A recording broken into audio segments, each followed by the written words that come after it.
It's 6 days away from Michigan's first game of the year, kicking off in the Big House against Colorado State.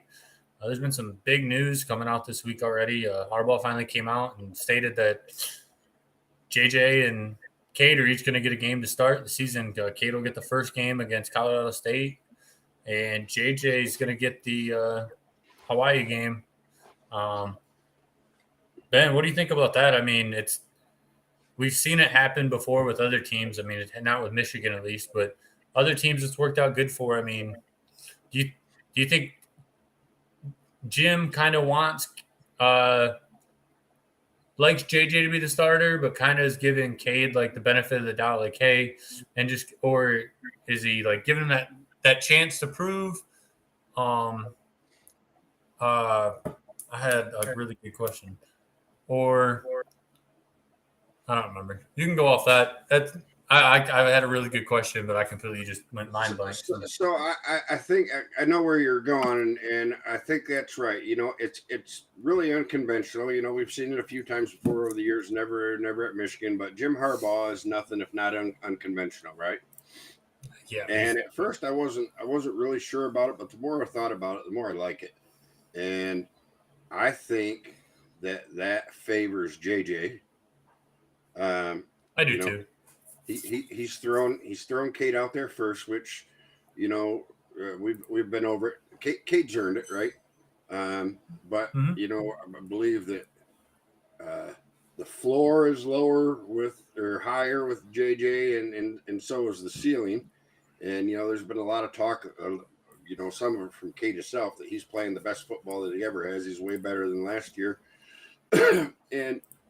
My biggest complaint, and everybody's biggest complaint last year was he just didn't have the arm to make a lot of throws downfield. There was a couple times a game there was plays to be made, and it just appeared that his arm strength wasn't there. And arm strength is a thing that you have or you don't. I mean, sure, you can develop it a little bit. But to me, it's just like throwing a 100-mile-an-hour fastball. Either you can or you can't, So we'll see. But JJ, so Cade goes out first, right? Mm-hmm. And I'd like to know. Let's say they win both games. I don't know, 42-7, 42-0, or something, and they both throw.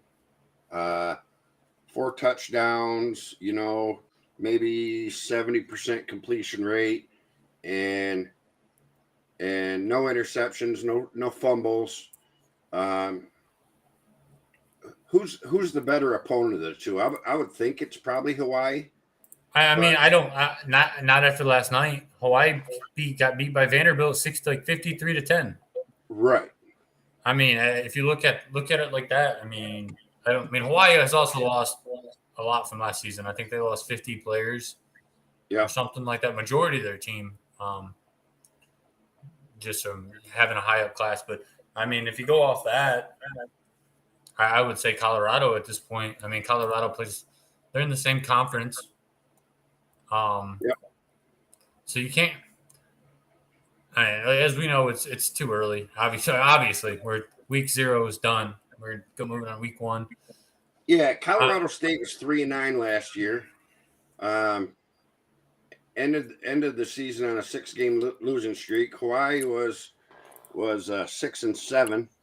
They won their bowl game, ended up on a 2-game winning streak.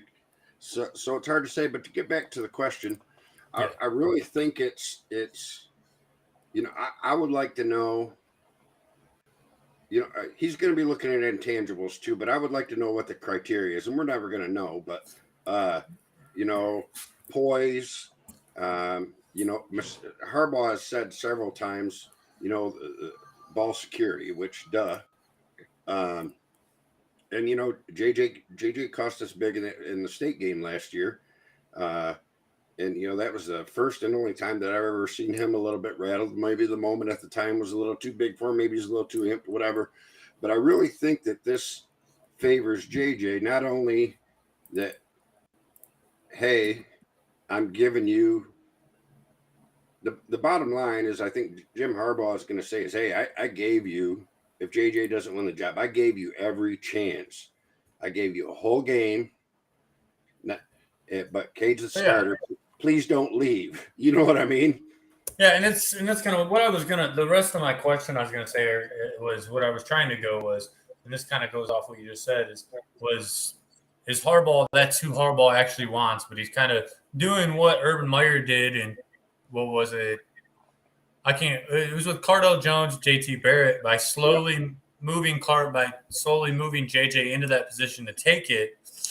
Kind of how he did with JT Barrett by moving JT Barrett those first few games into the red zone quarterback spot, giving him pretty much the most important start to the game. That was the rest of my question that I mind blanked on. But I mean, I very well think that's definitely where it could go down to. I mean, he's trying to keep them both here, keep them both satisfied, as you said. Because it would be wonderful for both of them to stay. But if something happens where JJ starts or Cade starts, it won't be a shock if they leave whatsoever. Right. If one of them leaves, like depending on who gets starting job. I mean, if they're both dogs and want to keep fighting and with competition and not quit, I mean that's great. But I don't. In this day and age of college football, it's just not going to happen. I don't think you can transfer 2 weeks before the state, like the week before camp, and still make eligibility. Right. I mean, you don't have problems with eligibility anymore. So no, and either one of these guys, if they were to transfer, they're not going to go probably to a Power 5 school and step right in this season. But there's a lot of places they could go, and probably get significant playing time. Take them a couple weeks to get up to speed. But if they went to a system that's similar to Michigan, so Cade's a senior, right? But if I remember right, he's got one more year after this year eligibility. He's a junior. Right? Cade's a junior, isn't he? Is he? He's I thought he was a straight up junior. Could be wrong, but freshman, sophomore. He's a senior. He's a senior last year. Yeah, he's a senior. I was thinking the year he started against Rutgers was his freshman year. But I believe he's got 2 more years eligibility. So and JJ's got 3, maybe 4, right? 3. He's got 3 for sure. Yeah, because I mean, he didn't get the red shirt last season because of him playing so much. Right. I mean, that's there's no way that Harbaugh could redshirt him this year if he doesn't win the job, because that's a for sure bye-bye. Unless JJ's about it. I mean, since the time JJ decided to come to Michigan, he's all about waiting, and when it's his time, he'll come. But as we all know, as we just said, it's a different brand of college football. I mean, I seen a good comparison someone made the other day, but someone was like, "Oh, JJ said he wasn't going anywhere." Well, Mel Tucker said he wasn't going to leave Colorado, and 3 days later, he's in East Lansing. Right. Money talks, especially. I mean, money. That's another thing that comes into play too. Is money now. Right. Who's going to give him? Come to. Hey, how about? Let's say Mel Tucker gives JJ a call. Hey, you ain't starting. Hey, transfer over here. We'll give you. Blah blah blah. Boom. Now he's playing in East Lansing. Right. And that's another factor I didn't even think about till just then. Yeah. So to go back though, I think this sets up favorably for JJ because he's kind of getting the answers to the test, and he knows if I'm in a competition with somebody and somebody's got to go first and somebody's got to go second, I always want to go second 100 times out of 100, right? You know what you're up against. And if Cade comes out and plays lights out, JJ might decide to push too much and think, hey man, I really got to show it, and it might set him behind a little bit.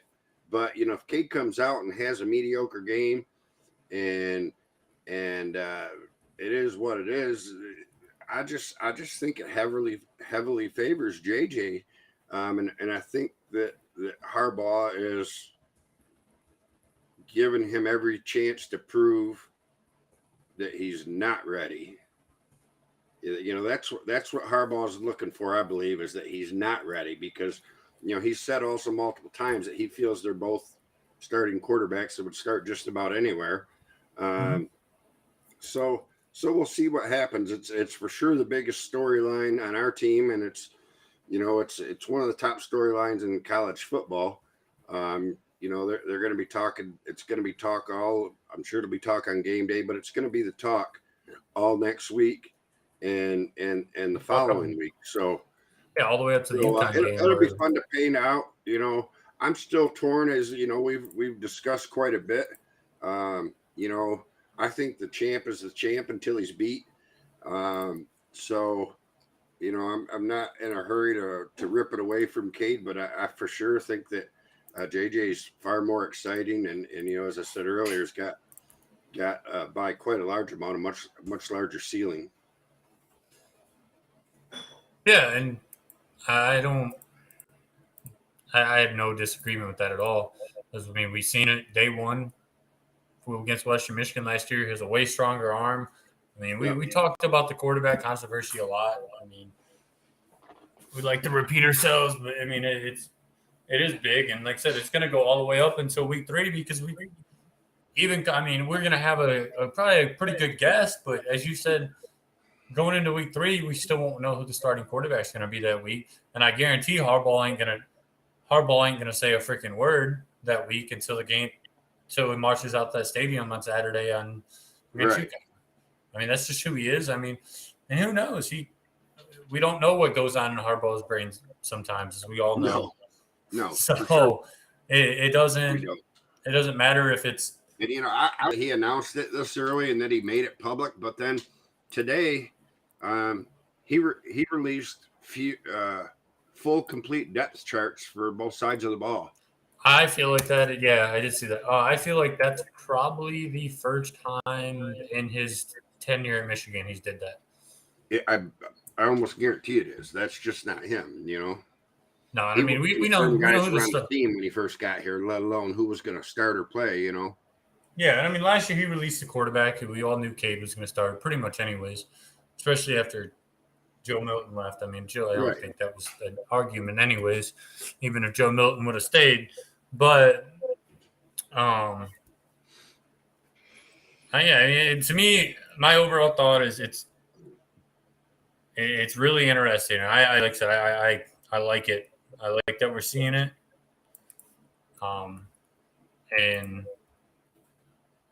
I don't think it's a bad thing at all. Like some people I've read on Twitter and things like that. Oh, it's going to be bad for the chemistry. It's bad for this, bad for that. And at least going on the chemistry part, I don't see that being bad for the chemistry. I think this team, maybe if this would have happened, let's say pre-Harbaugh, maybe Harbaugh's first 2 years, we had this quarterback controversy, and this kind of happened. I think you would see maybe some chemistry issues out of it, but I think this team is gelled. I think you do have a lot of returning players from last year's Big Ten championship team. I think a lot of players are gelled. They like those pretty much support anybody on that team, whether it's JJ that starts or Cade that starts, and they're going to support who doesn't start and hype them up to get them back out there. I think that's the way this team works now. Yeah, absolutely. And I don't think that it happens if we don't have the season that we did last year.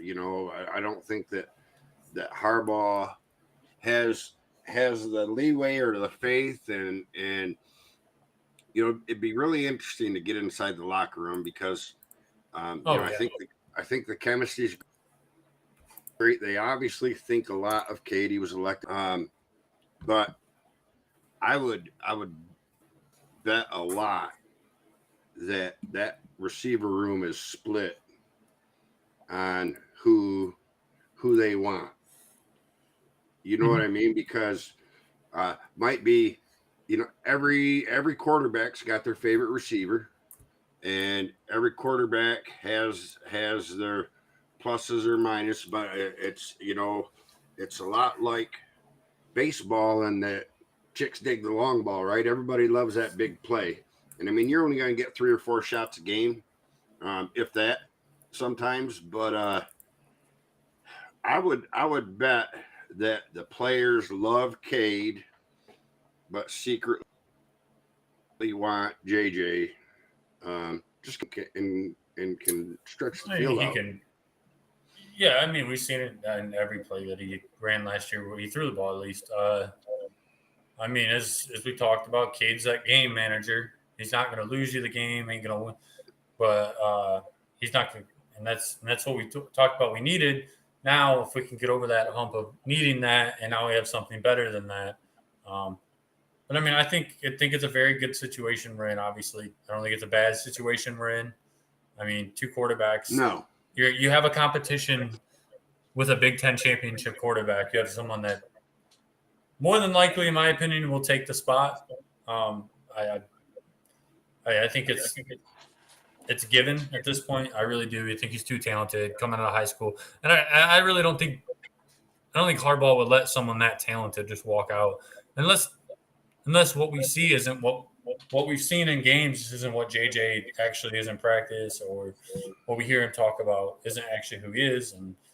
But we never know. We'll never know unless you're inside that locker room on every other day of the week.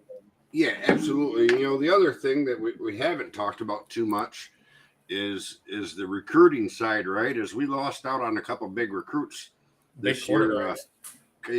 Quarterbacks. Carter, Notre Dame, and the one that went to Oregon. Yep. You know, Carr legacy thing, and I'd really like to know the story behind that, because that just is weird all the way around. But maybe the kid just didn't want that. Maybe that's all it is. But there's nobody really that's jumping off the charts behind JJ, right? So that may be a factor into Harbaugh's decision, is that, you know, hey, we got Cade this year next, and we got JJ for a couple. That gives us time to get somebody in here and get them groomed. Yeah, there's a lot of politics involved. I don't believe that it's going to be just talent and leadership. And, you know, it should be that, you know, I started to say this earlier and I got off track, is that if they come out fairly equal in performance, the ties go to the champion, right? They should.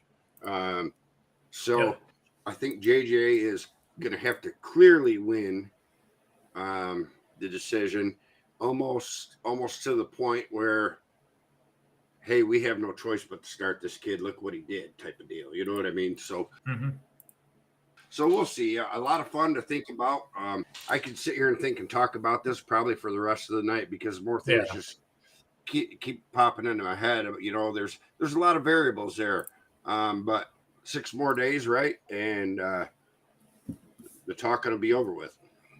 Yeah, I mean, 6 days. I mean, I'm ecstatic. I mean, watching college football this weekend was great. I mean, not just it, but nothing's like going to be sitting down on Saturday morning, at least for me, cracking a nice cold beer, watching some College Game Day, and at noon, watching the boys run right out of that tunnel.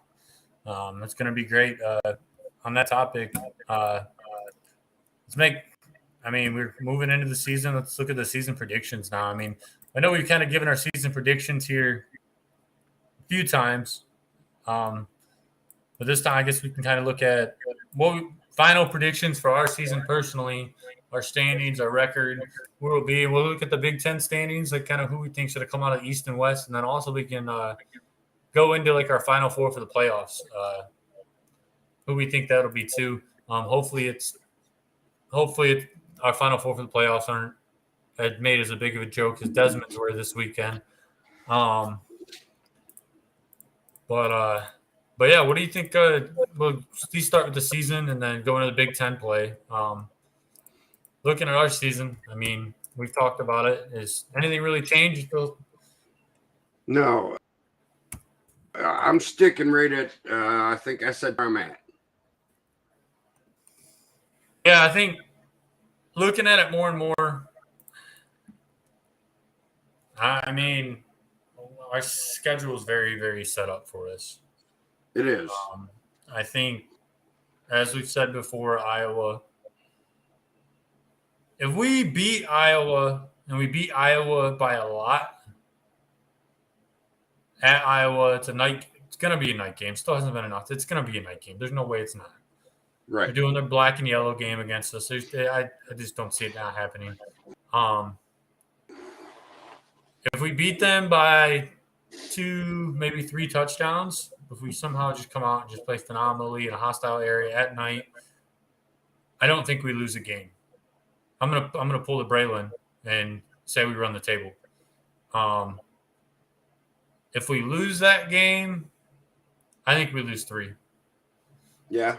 I think if we lose that game, we lose to Iowa, we're going to lose to Michigan State, and we're going to lose to Ohio State at the end of the year. I think those will be our 3 losses if we lose that game, because that's shit. Depends on how we lose it, but I think if we lose it, it's not a good sign in my opinion, because it is last year, right? Because right after that, Indiana always plays us tough. State at home. Then we got Michigan State, Rutgers, whatever. Nebraska, I still think they're one of the most dangerous teams in the country. But after Scott Frost's fuck up yesterday, he might not be around. He ain't making it to week 6 after that if they don't win. Yeah, I mean he's got to start winning now. I forget what his record was in one-score games, like 5-21 or something. 5-21. Yeah. In the past 2 seasons, so last season and this season, he's 0-8. Right. Sorry, might be 0-9 now. But I think it's 0-9. At worst, you got to be 50-50 in those games, know. So I think he's gone, but if we come out and shit the bed in Iowa, I could see us losing 3, maybe even 4. But we'll see what happens. If we beat Iowa, I still think we either lose to Michigan State or Penn State and Ohio State. 10-2, anything above, and 10-2 is a great season, right? There'll be people pissed off, including myself. Don't get me wrong, but that's a pretty good year. What I is I don't want those 2 losses to be to Michigan State and Ohio State. I'd really like to see us. We need to win 3 or 4 out of 5 or 6 against Ohio State to kind of bring that rivalry back. I think they dominated us for 15, 18 years, 20 years, whatever it's been, and you've seen that a lot over the years. But it's time for a momentum swing, and little brother, fucking annoying, and this tuck coming. I really, we're gonna roll into these predictions, but I really think that they're in for a really mediocre year, even by their standards this year. So we will see. Yeah. I mean, so you have them at 10-2, correct? Or 10-2? Yeah. Your prediction.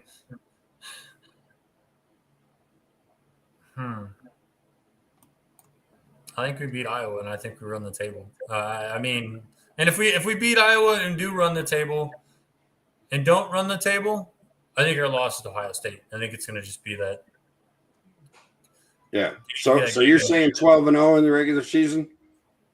Yeah, I'll say 12-0. I just don't. Our favorable. It's so set up for us. It is, right? We don't got. We don't. And if this team plays how they did, sorry, go ahead. At Iowa's our toughest road game besides Ohio State, right? Colorado State, Hawaii, Connecticut, Maryland, those are all gimmies. Iowa's tough. Indiana plays us tough. We'll see about that. But they haven't. They haven't though. Except the 2-4 COVID. Except the 2 State's number. More or less. Rutgers, garbage. Nebraska, that's a dumpster fire right now. Illinois, So I think it does set up really favorably for us. It does. Yeah, and like I said, I don't see. And if that Iowa game somehow turns into not being the night game, like if they pick Wisconsin, which they could, but I don't. Then I'm definitely getting 110% behind a 12-0, 11-1 season losing to Ohio State. But I'm saying 12-0. And I think we're on the Iowa's going to table. have something to prove too, right? We embarrassed them in the Big Ten championship game. I mean, every East team embarrasses the team they play in the Big Ten championship game. And they do, but you The you West can't is tell just me horrible. that it's not going to be any motivation for them. Oh no, I know. So I know 100%. So we'll see what they're the happens ones that beat us, they're the ones that beat us in 2016 in like week 8, right? Whatever, week 9 when they kicked off. We didn't have offense, but I think one last thing about what I was about to go off of was, at least for our schedule, is this team. If this team plays like the team did last year and doesn't quit, and doesn't give in like the teams have in the past. So that was the big thing about last year that made that team so much different than teams in the past, was that, and kind of gave me that hope, was that team never quit. Ever quit. Like, it didn't matter that Penn State game last year we fumbled the ball. Penn State took a lead of 4 minutes left in the game. Past Michigan teams, I mean, Cade said it perfect in his interview. He said past Michigan teams would have laid down, in my opinion. Yep, absolutely. And I mean, I think that's a big reason we did win the Big Ten championship. We did beat Ohio State because after loss to Michigan State, I think, as we've seen in the past, again, Michigan teams, after usually losing that game, Michigan's came into the game how many times in the past? Even with Hoke, Rich Rod came into that game undefeated and go into that game and then lose 3 or 4 after that. Right. No, that's when I mean, everybody else probably too, it felt really good about the season. We showed some moxie, that we hadn't in quite a long time. Didn't quit, didn't hang our head. The guys were confident. And you've seen that a little bit in the Michigan State game too, that even though, things didn't go our way right up to the very end, you could just tell by the look on the sideline that they thought they were going to win. So, yeah, we'll see. We'll see what happens. Team, like you said, got a lot of guys back. Lost a lot of big stars, though. A lot of big names. Aiden Hutchinson, I think the team kind of took on his identity and went behind his swag. And Ojabo, too, to a lesser extent. So we got to see who that man is going to be, that is going to pop out and lead the whole team, not just the offense or the defense. That guy could be Donovan Edwards, could be Corum, could be Maisie Smith. There's a handful of guys, but I think that's really important for the team to have somebody, because we had that swagger that we haven't had in a really long time, and we were able to back it up, which is the most important thing. Yeah, I noticed that. I knew that team was different, more or less from the time that they're dancing on Wisconsin's field to jumping up and down. I mean, that's just how it was. Same thing in Nebraska. I mean, they just were better now or less. They were a good type of cocky more than anything. Right. They weren't overconfident. They were just enough where it didn't bother, where it didn't hurt them. I mean, that was probably the best part about last season about that team. But I mean, if we finish going into Big Ten, I guess if we finish that 12-0, I mean, if my prediction, I think it's definitely us coming out of the East as the Big Ten champions, as the East champions. Out of the West, I mean, as we all know, the West is so wide open. I just don't. This season, I mean, Illinois looked good the other day. I mean, maybe Brett Bielema has them coming back out of it. Nebraska, I mean, not Nebraska, I'm sorry. Wisconsin, obviously, Wisconsin's going to be up there. Iowa will probably be up there again. Yep. I mean, those are probably the two favorites. I mean, there's a lot of hype about Minnesota. I don't know if I get behind it. I don't know. The more this goes on, the more I think Fleck is a fraud. But we'll see. I mean, stuff out the winter coming out about him, the way he treats players and stuff. It kind of sounds like he's lost the locker room, and it didn't become the big national story that I thought it might. But there was some former players on Twitter just going off about him. I don't remember if we talked about. I know we didn't talk about it on the podcast, but I don't know if you and I talked about it at all. But it was kind of eye opening. There's a couple people coming hard for him, so that'll be interesting. That'll be interesting to see too, because I do think that they to see. So I'm just going to run down the list. I think Northwestern is probably at the bottom. I think they win 3 or 4 games. Illinois, well, it's an even year. What's it's an even year. I said it's an even year though for Northwestern. Past 2 even years, they made the Big Ten championship. And they could, but I will say this: they surprised me. I really thought, even with everything talked about with Scott Frost, I really thought Northwestern was going to get rolled. But Pat Fitzgerald is, he's been at Northwestern a long time, and he's done a solid job, because that's basically, the Big Ten's version of an Ivy League school, and they're one of the few schools in the country that are stricter than us with admissions and things like that. So he doesn't get they're tweener academically, and not a lot of them anyways, things like that. So we'll see. But I think I'm going to go back on what I said about Minnesota again, because I took some note downs. I think they win the West. I win second. I got Minnesota at 9-3. Iowa at 9-3, Wisconsin 8-4, Purdue 6-6, Nebraska 7-5, Illinois 7-5, Northwestern 4-8. And then in the East, I got us at 11-1. Ohio State. So you just contradicted your whole entire. And hang on, I'll get to that.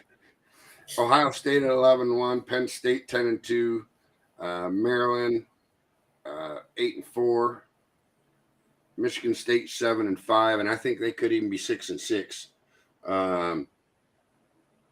Indiana 3-9, Rutgers 2-10. So back to that. I'm looking at it in two totally different mindsets.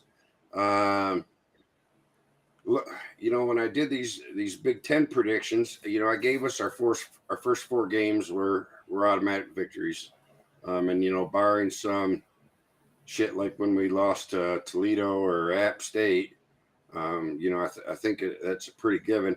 And then I looked at head-to-head more Big Ten. So you were going to jump all over that, but. That's the hopeful side of me, and the 10-2 is the more realistic side of me. Yeah, I think it's Michigan. I think it's Ohio State 1-2, Michigan State at 3. So I think they'll have a 9-3 year. Yeah, I think Mel Tucker's a fraud. Yeah, he definitely could be. He's still technically playing with. No, he's not. He's brought in a lot of. Coming one more time, I'm going to punch somebody in the face. Yeah, now you know who's going to comment on this, right? Right, I know. That's why you think I said it.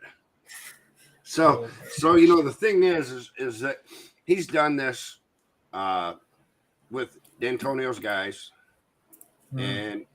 He's had, and don't get me wrong, you have to have a lot of luck to have a great season. You gotta catch some breaks. A lot of things got to roll your way. You got to remain relatively healthy, which is a big thing for us as well. But I just don't like the guy number 1.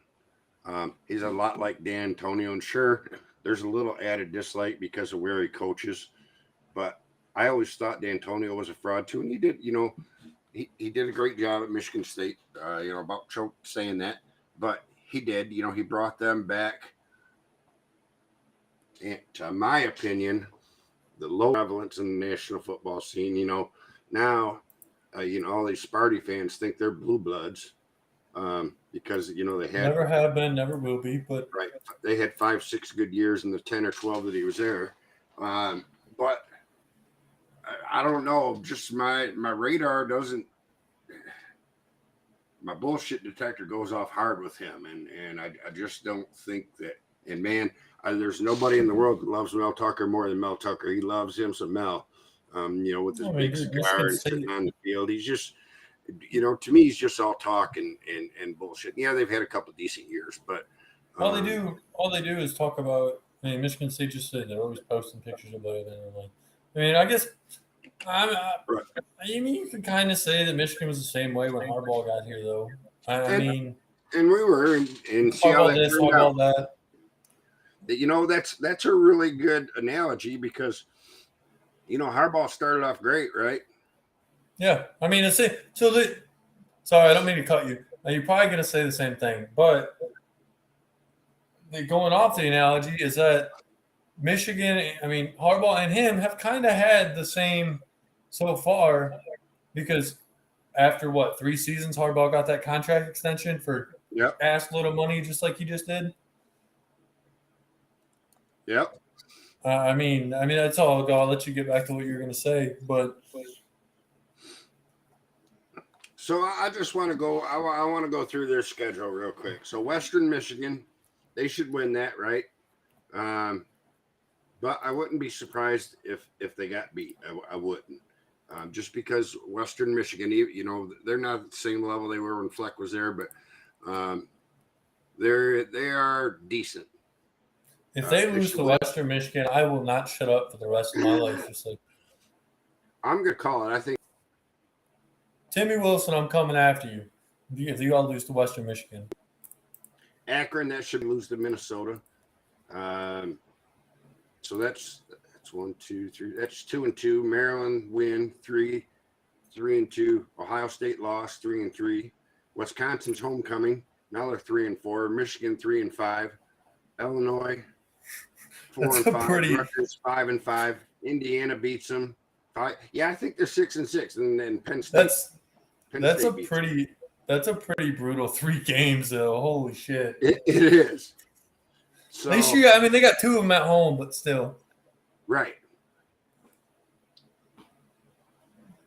But Ohio State, Wisconsin, Michigan. That's a pretty tough stretch right there, and they do have a bye week between Wisconsin and us, and they always have their bye week. It seems before they play us.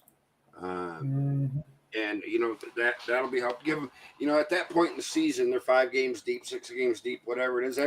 Everybody on every team's a little banged up, so that's good for them. Our bye week this year is before them too. Yep. Yeah, we have the bye week too, so that evens out. I think that worked out that way last year too, if I remember right. I do not remember anything. Negative. My bye week was the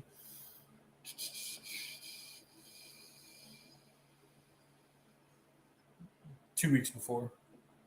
It was after we played Nebraska, yeah.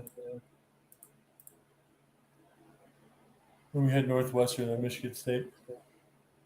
But yeah, obviously the East is always, in my opinion, the East wins the Big Ten again this year. I don't care who comes out of it. I don't think that matters.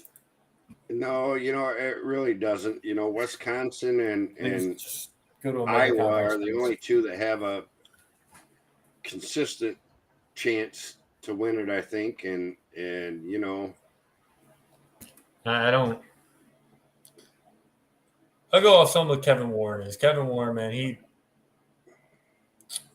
we need to just go to we either need to do a division realignment or we need to just go one mega, like just like an 18, 16 team thing when USC and UCLA get one big conference, because we will never, ever, ever will we ever get two teams into the playoffs as the SEC does, because they align their shit correctly.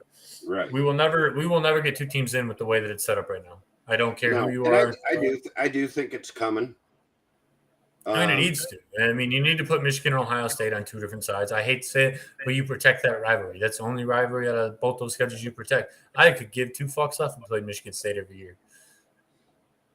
I mean, I want to play them every year too, but I do. But I would rather protect the Ohio State game. But I do think. Let's just say this, right? I do think. Let's say we're both 11-0 going to the Ohio State game, right? And we. Whether we win or lose a close game, I do think we got a shot at both teams getting in. Doesn't matter who wins or loses, as long as the winner wins their conference championship game. I do think we got an outside shot, but I also agree with what you said, is that there needs to be some restructure and realignment. And I'm sure that's in the works, and I'm also sure – I don't think this Notre Dame deal is dead yet. I think they're playing hard to get. I think that, this $200 trillion football deal we just signed is going to be attractive to them. And then there's addendums to if they or some other teams, the other teams were redacted, join in the next 7 years, the Big Ten gets X amount more money. But I don't think we're done adding teams, so that they can't realign yet, right? No, and as there's been rumors, I mean, Big Ten's apparently in talks with Oregon right now, which I think if Oregon comes, Washington comes. Yep. I don't think that's a package deal at that point, because. But going back real quick, you said that you think the way we're set up, if like one team is to lose one game in the Big Ten championship, so the only way that could really happen is if Michigan lost, say Michigan beat Ohio State and then lost in the Big Ten championship game. Both teams are 11-1. Well, I'm sorry, but I still think Ohio State would jump us and Michigan still wouldn't get in, because they would look at it as, okay, Michigan's game win was a fluke. The NCAA is, to my opinion, the Big Ten is the NCAA's redheaded stepchild. And it is. The NCAA doesn't like us, doesn't want us to succeed. That's why we never get two teams in the playoffs. That's why back in 2006, Michigan should have played Ohio State in the national championship, BCS national championship, but no. And the very next NCAA excuses, well, we can't have two teams playing in the same conference back-to-back games like that. But then the very next year put, who was it, Florida, LSU, in the national 2007. Like, no. I mean, NCAA. So for sure, the SEC is the golden child, right? But and top to bottom, they are success-wise, better than the Big Ten. Sorry, but Big Ten teams bring in more money. It's proven. And they do, but for the last 10 years, it's been Ohio State and the occasional, Michigan State. I don't think anybody else from the Big Ten has made the playoff, right? Michigan State, Ohio State, Michigan. Penn State did. They did? I thought they did the year they won it. You may be right. I can't remember. So Ohio State's made it 4 times, I believe, and we've made it once, and Michigan State's made it once. So I get that part of it, but I feel like when they've shown it repeatedly, but last year when Bama jumped us from 3-2, that tells you everything that you want to know. Bama loses, we win, and they jump us because they wanted an SEC matchup. Oh, 100% they do. And they wanted a national championship just like they want. I mean, no way in hell should Alabama jump us. Right. Like at all. But as you said, going off what you just said, other than the playoffs, Georgia made it in there, but it's been winning the SEC. It's been Alabama, Georgia. LSU. No one else is really. LSU's won it once. Georgia's won it once. I think you have Alabama. Right. We got one winner, right? They got at least 3. I think I want to say no, Clemson. That's Clemson's ACC. No, I'm yeah, saying they have 3. They have 3 national champions. I was thinking they had 4 though. 4 national champions where we've had 1 and 3 getting a thing. But I mean, I don't know. I think it's a bunch of bullshit in my opinion. That's why I don't think even if we there's no way in hell in this scenario that we take a Big Ten team, 2 Big Ten teams to the playoffs in the way it's set up right now. And NCAA just I don't think would allow it. Unless it's maybe USC and not now. I mean, but I think you're obviously gonna have a realignment once that comes around. But right. Yeah, we've talked about it on previous shows. Is I think that we'll do the SEC model, but like I said a little bit ago, we're not done yet. At least we think we're not done yet. That's why we can't do it. And there's a lot of logistics that got to go behind that. A lot of rivalries. And obviously, I would like to see all of them stay, but the only one I care about is the only one that you care about is Ohio State. But I like the jug. I like the Paul Bunyan. Well, we already don't play the jug every year, so I mean that's and that's fair enough. So we'll see how it shakes out, but I would like to see, to me, those rivalries are the last thing that remains making college football now. And I'd like to see as much of that remain intact as possible, but we'll see. Yep, definitely will. Well, you'll move on to Saturday. Yeah. I mean, move on to a little bit of a preview with Colorado State. I mean, as you said, what did you say they went last season? I think you said they went 3-9 in a very, very crappy Mountain West Conference. Played Iowa tight last year. Let's look at their stats. So some of the key players. This is one thing. I mean, I think we see big numbers coming out of Saturday, though. I mean, yeah, I think so too. And it's going to be nice to see the new DC and the new OC and see what they do. But yeah, I think bottom line is I think it's 49-7, 49-10. I mean, we're favored 27.5 right now. Yeah, and I think we cover that. I mean, they're 1 and 2 quarterbacks. 1 and 2 from last season are gone. Their starter was now James Madison. He threw for 3,000 yards last year. He's gone. Their backup last season. He's now playing for Indiana State. And then their third leading receiver last year was a wide receiver. So a leading passer was a wide receiver. So right. If that says a lot about how their season went last season. But half the guys on the roster don't even have pictures on their website. Yeah, I don't think it's going to be. Hope it's not App State. Their website, their whole athletic website looks like a high school team's. So, I mean, I get that they don't have the the financial backing that the big schools do, but this should not be a challenge on any level. And if it is, it's not. It's not hard to make a website look decent as long as you know what you're doing. Right.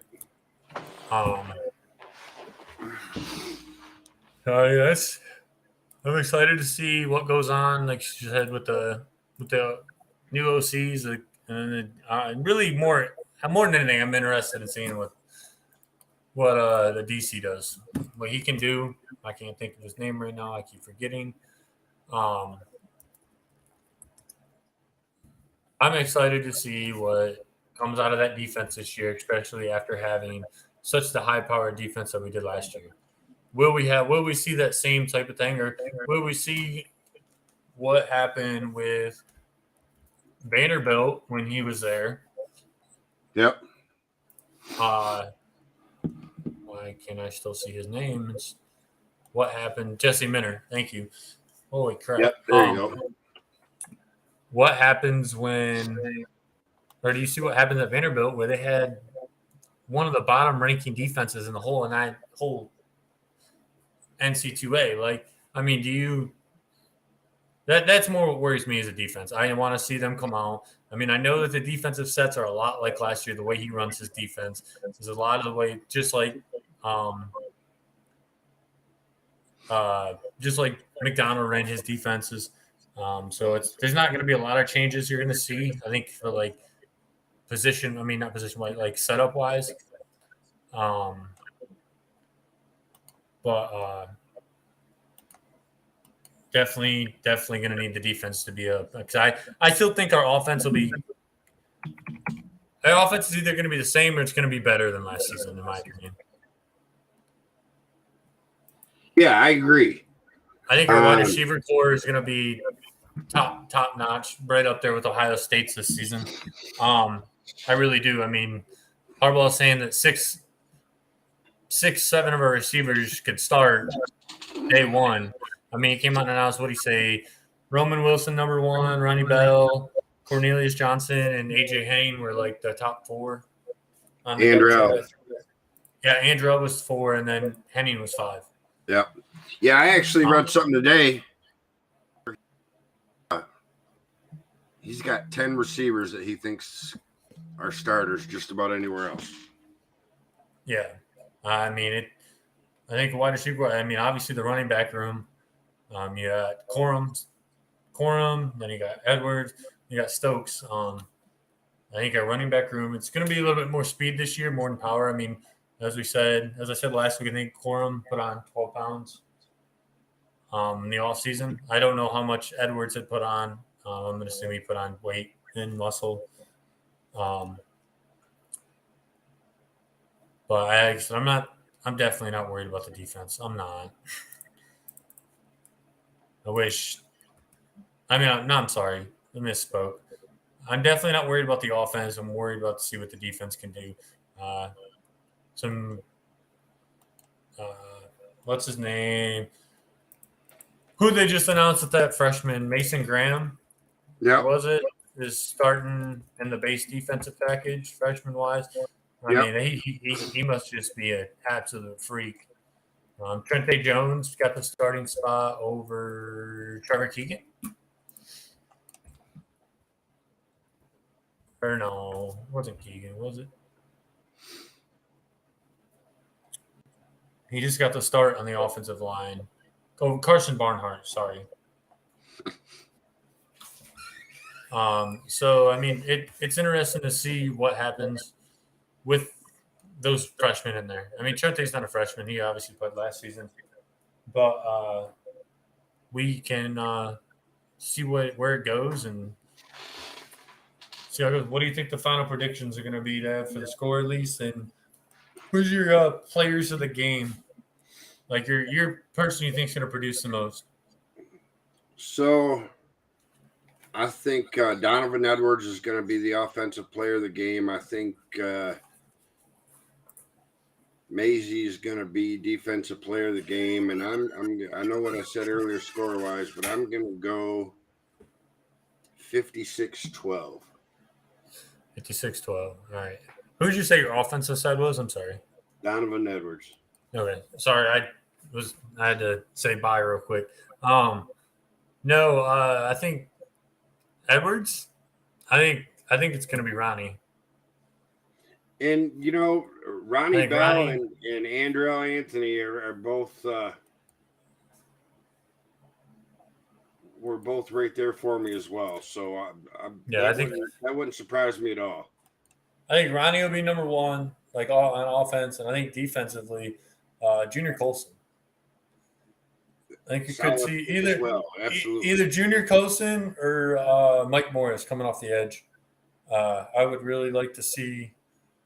Mike Morris has gotten a lot of hype this offseason. Harbaugh called him possibly the next Aiden Hutchinson. I mean, let's relax. Like, let's let him play a real game first. Like, start a regular game. I mean, but Junior Colson, I think Junior Colson has a good game. I think he's going to be that linebacker how Josh Ross was, Devin Bush was. Someone that's going to be all around the field, no matter what, can play any linebacker spot he needs to be. I think he's going to turn into an absolute animal in Michigan. I mean, we've seen glimpses of it last year. I'll pick a score. I think we score. I'll say 56-10. I was out on a limb there. Is that what you said? I said 12. Oh, you said, why'd you say 12? 4 field goals, baby, no touchdowns. No, it's first game of the year. We'll give up one. We'll see. We'll probably give up one. If I was gonna go in the 60s, but I was like, nah, because I think I know I'm jumping hello. I think next week against Hawaii we can put up 70 if we really wanted to, because Hawaii just got absolutely obliterated by Vanderbilt last night. And they did, but the one downside of this whole quarterback thing is the continuity for the receivers, right? I touched on it a little bit earlier. Yeah.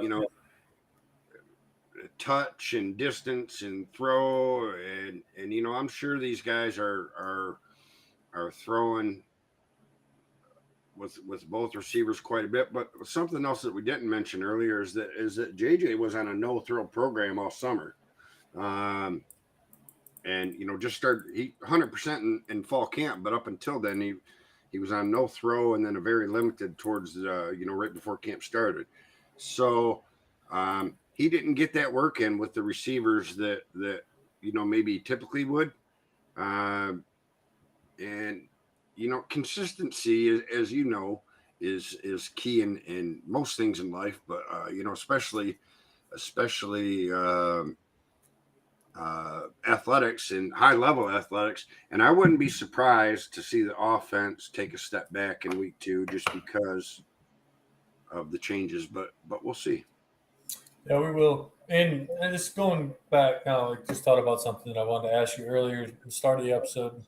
Do you think, it's real fast, do you think, I know he's saying that Cade will start week 1 and then vice versa for the other option, but do you still think that if we get up, does he leave?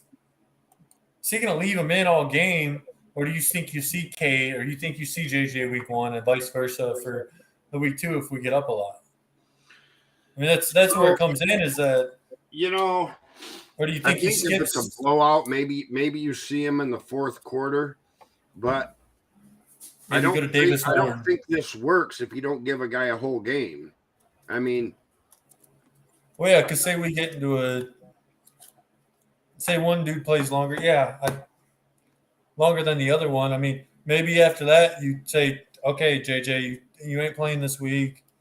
Right. We'll go if we get up and want to take Cade out of the game, Davis Warren comes in, or vice versa next week. Right. So let's just say this Saturday, right?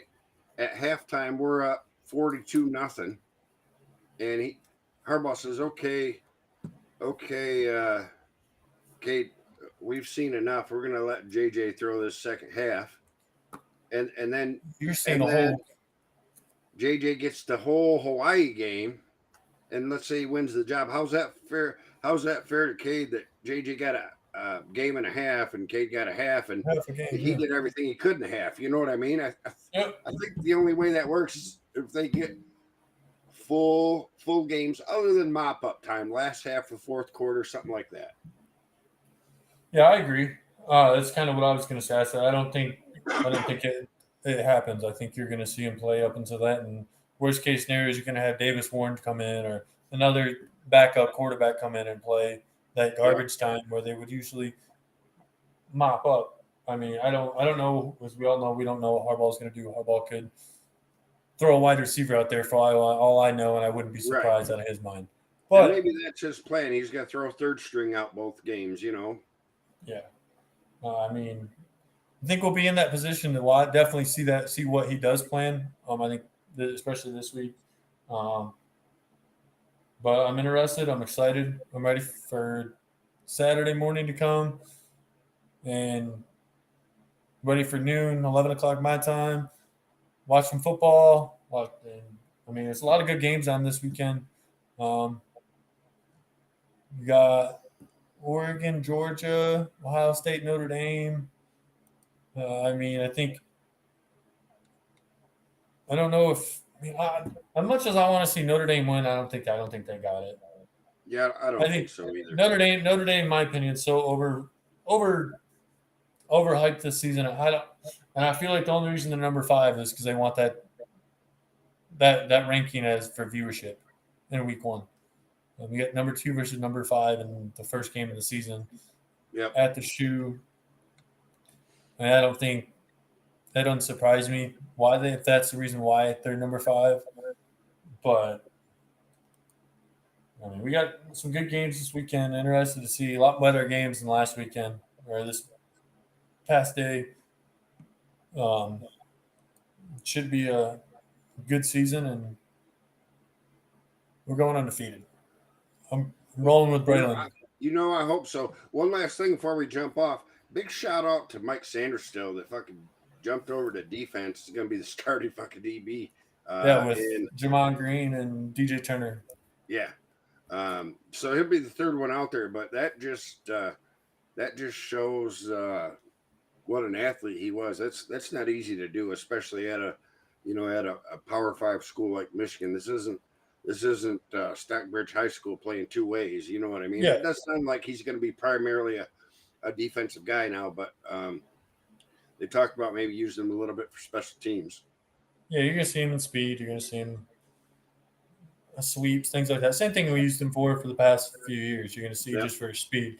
But yeah, no. I want to say one more thing, and I just want to point out that so far I'm looking pretty good to say the Yankees are going to choke in the first round of the playoffs because they're like 7-22 in the past since the All-Star break. So just want to point that out that major dive. Fuck the Yankees and they can suck a fat one. But yeah, I think that's about all I got for today. I mean, it was a long show. We've been on here for an hour. A lot longer than I thought it would be. I mean, the season's back, and I knew it was going to be. I mean, these episodes are way better. I do want to apologize, guys. We aren't live on Facebook today. I can't go live on Facebook. I'm in Facebook jail, at least for going live and making advertisements. So just realized that when I hit play that I forgot that. So we're not live on Facebook. I shared it. I just want to apologize for that to everybody. Yeah, that's why we aren't live on Facebook. So I just remembered that about 5 minutes ago. I went and looked on the notifications on Facebook, and I'm like, I was just getting ready to ask you, and it popped in. I'm like, oh yeah, he's in jail and can't do it. So yeah, so probably our next few shows, sorry guys, won't be Facebook Live, but I'll share the link to the YouTube Live. Just follow the link to that. Same thing, like, subscribe, share with your friends and family, guys. Thank you again for all the support. I mean, we all the views. Seems like it's actually kind of hyping up lately. Getting a lot more reaction, I think. So we really appreciate it, and see you all next Sunday. Yeah. And Christmas is almost here, guys. 6 more days. Go Blue, hail! All right, go Blue.